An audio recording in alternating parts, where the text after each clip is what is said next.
എല്ലാവർക്കും നമസ്കാരം. എൻ്റെ പേര് doctor Divya. Aditya Ayurveda cosmetology and wellness എന്നാണ് നമ്മുടെ ക്ലിനിക്കിൻ്റെ പേര്. എറണാകുളത്ത് ചിറ്റൂർ റോഡിലാണ്.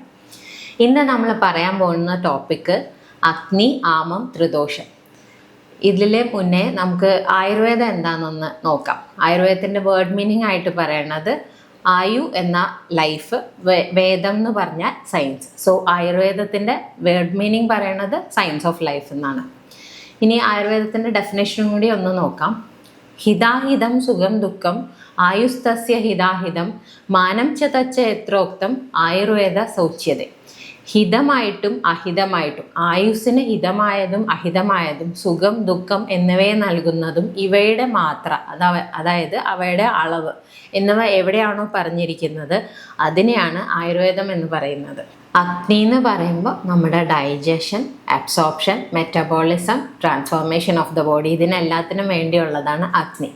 ആയുർവേദ പ്രകാരം അഗ്നി 3 തരത്തിലാണുള്ളത്. ജഠരാഗ്നി, ധാതു അഗ്നി, ഭൂതാഗ്നി. ജഠരാഗ്നി എന്ന് പറയുന്നത് നമ്മുടെ ഗ്യാസ്ട്രിക് ജ്യൂസും ഇൻറ്റസ്റ്റിനൽ ജ്യൂസും ആയിട്ടാണ് കമ്പയർ ചെയ്തിരിക്കുന്നത്. നമ്മൾ കഴിക്കുന്ന ആഹാരം പ്രോപ്പറായിട്ട് ഡൈജസ്റ്റ് ചെയ്യാനായിട്ട് സഹായിക്കുന്നതാണ് ജഠരാഗ്നി. ഇനി ഇങ്ങനെ ഡൈജസ്റ്റ് ചെയ്ത് കിട്ടിയ പ്രോഡക്റ്റിനെ ഓരോരോ ധാതുക്കളായിട്ട്, അതായത് ആയുർവേദത്തിൽ ധാതുക്കൾ 7 വിധമാണ്. രസം, രക്തം, മാംസം, മേധസ്, അസ്ഥി, മജ്ജ, ശുക്ലം. ഈ 7 ധാതുക്കളായിട്ട് കൺവേർട്ട് ചെയ്യാൻ സഹായിക്കുന്നതാണ് ധാതു അഗ്നി. കൂടാതെ ഭൂതാഗ്നി എന്ന് പറയുന്നത് പഞ്ചമഹാഭൂതങ്ങളുടെ കോറിലേഷനോടുകൂടി ഡൈജഷൻ നടത്തുന്നതിനെയാണ് ഭൂതാഗ്നി എന്ന് പറയുന്നത്. ഒരാൾക്ക് പ്രോപ്പർ നല്ല അഗ്നി ഉണ്ടോ എന്നുള്ളത് നമുക്ക് നോക്കാനുള്ള ഒരു വഴിയാണ് അവർക്ക് നല്ല സ്ട്രോങ് അപ്പറ്റൈറ്റ് ഉണ്ടാവും. പിന്നെ കൂടാതെ നല്ല എനർജി ഉണ്ടാവും. സ്കിന്നെല്ലാം നല്ല ക്ലിയർ ആയിരിക്കും. നല്ല ക്ലിയർ സ്കിൻ ഉണ്ടാവും. നല്ല മെൻ്റൽ ക്ലാരിറ്റി, എല്ലാത്തിനും ഒരു വ്യക്തത ഉണ്ടാവും. ഇതെല്ലാം ഉണ്ടെങ്കിൽ നമുക്ക് അവർക്ക് ഒരു പ്രോപ്പർ ഡൈജഷൻ ഉണ്ട് എന്നുള്ളത് കണക്കാക്കാം. എപ്പോഴും ഒരു ഹെൽത്തി പേഴ്സൺ ആണെങ്കിൽ ഡൈജഷൻ പ്രോപ്പർ ആയിരിക്കും. നല്ല ഗുഡ് അപ്പറ്റൈറ്റ് ഉണ്ടാവും. എല്ലാം നന്നായിട്ട് തന്നെ പോകും. ഇല്ലാത്തവർക്ക് ഈ അപ്പറ്റൈറ്റ്, അഗ്നി അഥവാ ഇതൊക്കെ കുറവുള്ളവർക്കാണെങ്കിൽ എന്താ സംഭവിക്കുക എന്ന് പറഞ്ഞാൽ പെട്ടെന്ന് അസുഖങ്ങൾ വരും. ഡൈജഷൻ പ്രോപ്പറായിട്ട് നടക്കാതിരിക്കുമ്പോഴാണ് ആമം അഥവാ ടോക്സിൻസ് ഉണ്ടാകുന്നത്. ഈ ആമമാണ് നമ്മുടെ ശരീരത്തിൽ ഉള്ള എല്ലാ അസുഖങ്ങളുടെയും കാരണം. അപ്പോൾ അഗ്നിയുടെ ഒരു ഇമ്പോർട്ടൻസ് നമുക്കിപ്പോൾ മനസ്സിലായി കാണും. അപ്പോൾ ആമം എന്താണെന്ന് മനസ്സിലായി. പ്രോപ്പറായിട്ട് ഡൈജസ്റ്റ് ആവാതിരിക്കുന്ന കണ്ടീഷനിൽ നമ്മുടെ ബോഡിയിൽ ഉണ്ടാകുന്ന ഒരു സംഭവമാണ്, ഒരു ടോക്സിനാണ് ആമം. ഈ ആമം നമ്മുടെ ബോഡിയിലുള്ളപ്പോൾ നമുക്ക് എന്തൊക്കെയാണ് ഫീൽ ചെയ്യുക? എപ്പോഴും ഒരു എനർജി കുറവ്. എന്തൊക്കെ കഴിച്ചാലും അത് പ്രോപ്പറായിട്ട് ദഹിക്കണില്ല, എനർജി ഉണ്ടാവുന്നില്ല. അപ്പോൾ ഒരു ടയേർഡ്നെസ് ആണ് എപ്പോഴും ഫീൽ ചെയ്യുക. പിന്നെ ഒരു സ്ലഗിഷ് നേച്ചർ ഉണ്ടാവും. കൂടാതെ നമ്മുടെ ടങ് നോക്കിക്കഴിഞ്ഞാൽ ടങ് കോട്ടഡ് ആയിട്ടിരിക്കും. എപ്പോഴും ഒരു ബ്ലോട്ടിങ്, ഒരു ഹെവിനെസ് ഫീൽ ചെയ്യും. ഇതൊക്കെ ഉണ്ടെങ്കിൽ നമുക്ക് ദഹനം ശരിയാവണില്ല എന്നാണ് അതിൻ്റെ അർത്ഥം.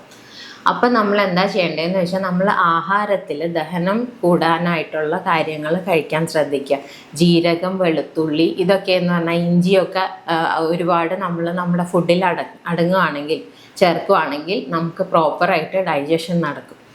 പിന്നെ നമുക്ക് കുട്ടികൾക്കും വലിയ ആൾക്കാർക്കും ചെയ്യാവുന്നതാണ്, മരുന്നായിട്ട് കൊടുക്കാൻ പറ്റണത് അഷ്ടചൂർണം കൊടുക്കാം. അഷ്ടചൂർണം ശരിക്കും നമ്മൾ ചോറിൻ്റെ കൂടെ കഴിക്കാനാണ് പറയുക. ആദ്യത്തെ ഉരുളയുടെ കൂടെ 1 സ്പൂൺ അഷ്ടചൂർണം ചേർത്ത് കഴിക്കുകയാണെങ്കിൽ അഗ്നിയുടെ കുറവും വിശപ്പ് കുറവും എല്ലാം മാറി നല്ല ഗുഡ് അപ്പറ്റൈറ്റ് ഉണ്ടാവും. അപ്പോൾ പിന്നെ ആമ ഉണ്ടാവാനുള്ള സാധ്യത അവിടെ ഇല്ല. പിന്നെ ഇനി ചൂർണം, ഇതിൽ കായവും ജീരകവും ഒക്കെയാണ് ഇതിൽ പ്രധാനമായിട്ടും അടങ്ങിയിട്ടുള്ളത്. ഇത് പറ്റാത്തവരാണെങ്കിൽ ദശമൂലാരിഷ്ടം, ജീരകാരിഷ്ടം, പിപ്പല്യാസം മിക്സ് ചെയ്ത് കൊടുക്കാം. ഇത് ഗ്യാസ് ട്രബിളോ ഗ്യാസ്ട്രൈറ്റിസ് കണ്ടീഷനിൽ അല്ലെങ്കിൽ വയറ് കമ്പനം അങ്ങനെയൊക്കെയുള്ള സമയത്തെന്ന് പറഞ്ഞാൽ നമുക്ക് ഈ കോമ്പിനേഷൻ അരിഷ്ടം വലിയ ആൾക്കാർക്കും കഴിക്കാവുന്നതാണ്, ചെറുപ്പക്കാർക്കും കഴിക്കാവുന്നതാണ്. അപ്പോൾ എപ്പോഴും നമ്മൾ ആമം ഇല്ലാതെ നോക്കണം. ഏത് അസുഖങ്ങൾക്കും കാരണം ഈ ആമം തന്നെയാണ്. ഈ ത്രിദോഷങ്ങളും പഞ്ചകർമ്മ ചികിത്സയും തമ്മിലുള്ള ബന്ധം ഒന്ന് നോക്കാം. എങ്ങനെയാണ് ത്രിദോഷങ്ങൾ കൂടിയിരിക്കുന്ന അവസ്ഥയിൽ പഞ്ചകർമ്മ ചികിത്സ ഉപയോഗിച്ച് അത് മാറ്റാൻ പറ്റുക എന്നുള്ളത്. അപ്പോൾ പഞ്ചകർമ്മ ചികിത്സകൾ എന്തൊക്കെയാണ്? വസ്തി, വമനം, വിരേചനം, രക്തമോക്ഷം, നസ്യം. ഈ 5 ക്രിയകളെയാണ് പഞ്ചകർമ്മ എന്ന് പറയുന്നത്. ചിലർക്കെങ്കിലും ഒരു ഡൗട്ട് ഉണ്ടാവും. നമ്മൾ എണ്ണയിട്ട് മസാജ് ചെയ്യൂലേ, അഭ്യംഗം എന്നാണ് ആയുർവേദത്തിൽ പറയണത്, അതാണ് പഞ്ചകർമ്മ. ചിലപ്പോഴൊക്കെ ക്ലിനിക്കിൽ വന്ന് ചോദിക്കാറുണ്ട് പഞ്ചകർമ്മ ഉണ്ടോ എന്നുള്ളത്. അതായത് ഈ മസാജ് ഉണ്ടോ എന്ന് ചോദിക്കുന്നതാണ് ഈ പഞ്ചകർമ്മ ഉണ്ടോ എന്നുള്ളത് ചോദിക്കുന്നത്.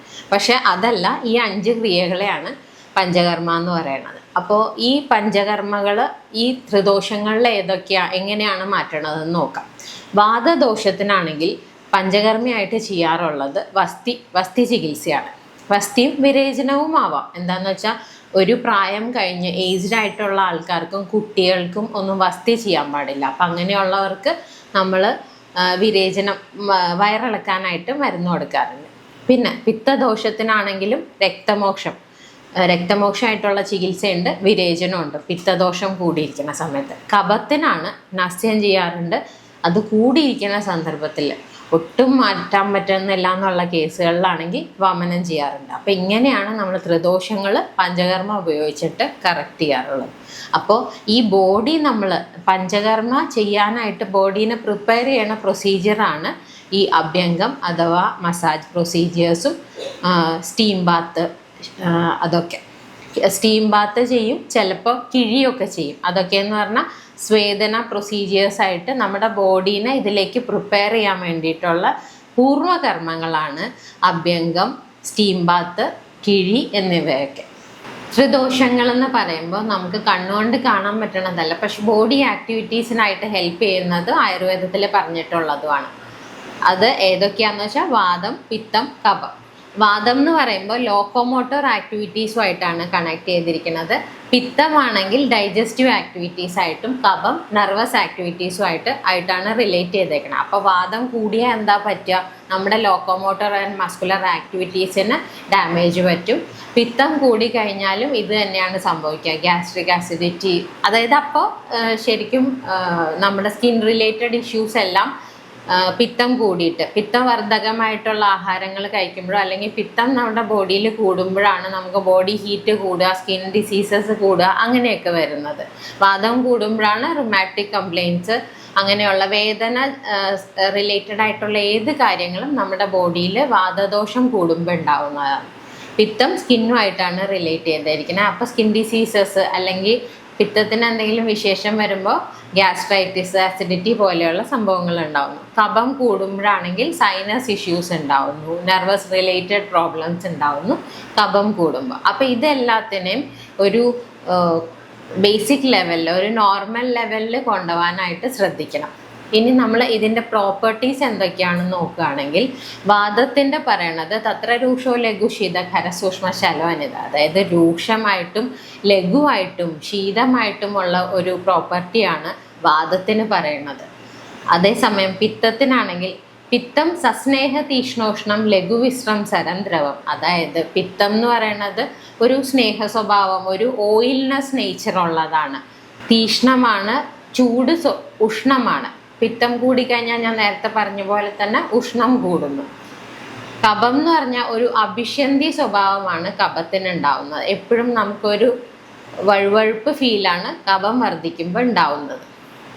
ഇനി ഈ ത്രിദോഷങ്ങളെ കുറയ്ക്കാനായിട്ടുള്ള രസങ്ങൾ ഏതൊക്കെയാണെന്ന് പറഞ്ഞാൽ മധുരം, അമ്ലം, ലവണം. അതായത് മധുരരസം, പുളിരസം, ലവണരസം, ഈ 3 രസങ്ങളും നമ്മൾ വാദത്തെ കുറയ്ക്കാനും, കടു, എരിവ്, കയ്പ്പ്, കഷായരസം, കടു, തിക്ത, കഷായം, ഈ 3 രസങ്ങളും കഫത്തെ കുറയ്ക്കാനായിട്ടും, കഷായം, തിക്തം, മധുരം, ഈ 3 രസങ്ങളും പിത്തത്തെ കുറയ്ക്കാനായിട്ടും സഹായിക്കും. അപ്പം നമ്മൾ ഇങ്ങനെ ഈ ഒരു രസത്തിനെ അടിസ്ഥാനമാക്കി നമ്മൾ ആഹാരം കഴിക്കുകയാണെങ്കിൽ നമ്മൾ അതാത് ദോഷങ്ങൾ, ഇപ്പോൾ വാദം കൂടിയിരിക്കുന്ന ഒരാൾക്ക് മധുരം, പുളിരസം, ലവണരസം, ഇത് 3ഉം കഴിക്കുകയാണെങ്കിൽ വാദം കുറയ്ക്കാനായിട്ട് സഹായിക്കും. പക്ഷെ ലവണം എന്ന് പറയുമ്പോൾ ഉപ്പാണ്. ഉപ്പ് നമ്മൾ അധികം ആവാൻ പാടില്ല.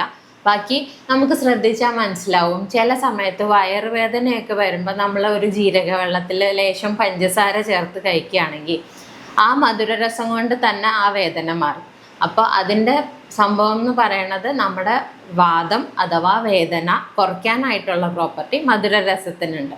അപ്പോൾ ഈ രസങ്ങളുടെ കാര്യം, അതായത് ഈ ടേസ്റ്റുകളുടെ കാര്യം പറഞ്ഞത് ഒന്ന് നോട്ട് ചെയ്ത് വെച്ച് നമ്മളെ ഡെയിലി ഡയറ്റിൽ ഇൻക്ലൂഡ് ചെയ്യുകയാണെങ്കിൽ ഈ വാദം, പിത്തം, കഫം എന്നിവയെ സമമാക്കി നിർത്താനായിട്ട് സഹായിക്കും.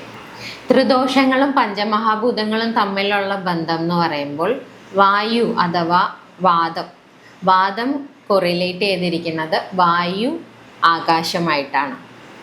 പിത്തമാണെങ്കിൽ വാതദോഷം വായു ആകാശം, പിത്തദോഷം അഗ്നി ജലം, കഫദോഷമാണെങ്കിൽ ഭൂമി ജലം. ഇങ്ങനെയാണ് കൊറിലേറ്റ് ചെയ്തിരിക്കുന്നത്. ഈ പഞ്ചമഹാഭൂതങ്ങൾ എന്ന് പറയുന്നത് പൃഥ്വി, അപ്പ്, തേജോ, വായു, ആകാശം. പൃഥ്വി എന്ന് പറഞ്ഞാൽ ഭൂമി, അപ്പ് ജലം, തേജസ് എന്ന് പറയുന്നത് അഗ്നി, വായു നമ്മുടെ എയർ, നമ്മൾ ബ്രീത്ത് ചെയ്യണ എയർ, ആകാശം സ്കൈ.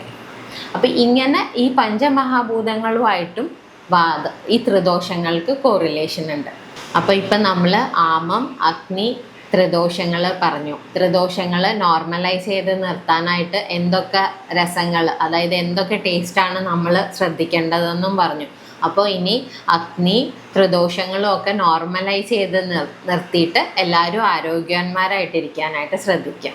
Thank you.